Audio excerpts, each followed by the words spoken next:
बीते साल रूस ने स्टार्ट संधि को तोड़ा और अब रूसी राष्ट्रपति आईएनएफ मिसाइल समझौते से अलग होने का ऐलान कर चुके हैं, जिसका मतलब है रूस अपनी घातक मिसाइलों को कहीं भी तैनात कर सकता है। अपने विनाशक ब्रह्मास्त्र से यूरोप ही नहीं बल्कि अमेरिका तक को दहला सकता है। दावा तो यहां तक किया जा रहा है कि पुतिन ने वॉशिंगटन पर हमले का प्लान तक तैयार कर लिया है। मगर सवाल खड़ा होता है कि यूक्रेन यूरोप को तबाह करने की धमकी देने वाले पुतिन ने अचानक ही वॉशिंगटन को बारूद से पाटने का प्रण क्यों ले लिया? आखिर पुतिन ने आईएनएफ मिसाइल संधि से किनारा क्यों किया?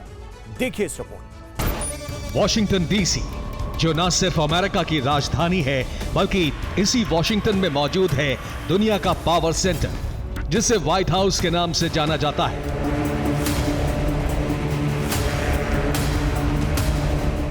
इतना ही नहीं, इसी वॉशिंगटन में मौजूद है दुनिया की सबसे ताकतवर सेना का हेडक्वार्टर, जो पेंटागन के नाम से मशहूर है।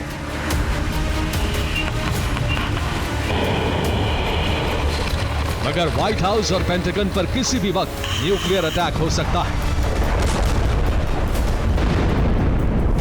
वॉशिंगटन का कोना कोना एटमी ताप से दहल सकता है और यूएस कैपिटल की इसी तबाही के साथ ही वर्ल्ड वॉर 3 का आगाज भी हो सकता है।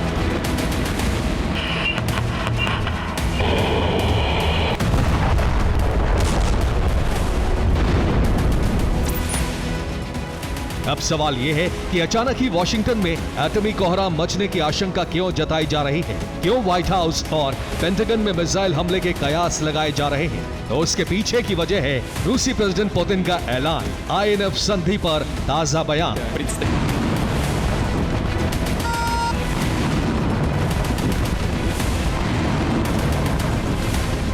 स्टार्ट संधि के बाद अब पुतिन ने आईएनएफ मिसाइल संधि से भी हटने का ऐलान कर दिया है और इस संधि से रूस के अलग होने की वजह है नेटो समिट के बाद जर्मनी और यूरोपीय देशों में अमेरिकी लॉन्ग रेंज हथियारों की तैनाती।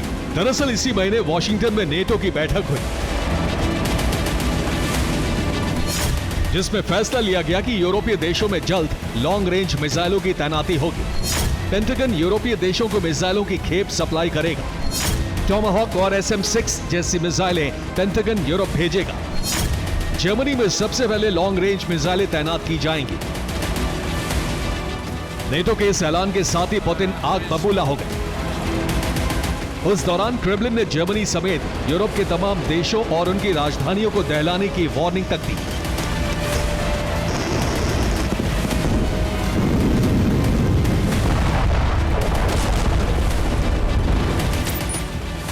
मगर रूसी नेवी डे के मौके पर पुतिन ने आईएनएफ ट्रीटी को तोड़ने का ऐलान किया, जिसका मतलब यह है कि अब रूस अपने एटमी ब्रह्मास्त्र को कहीं भी तैनात कर सकता है, किसी पर भी हमला कर सकता है, वो भी बेहिचक।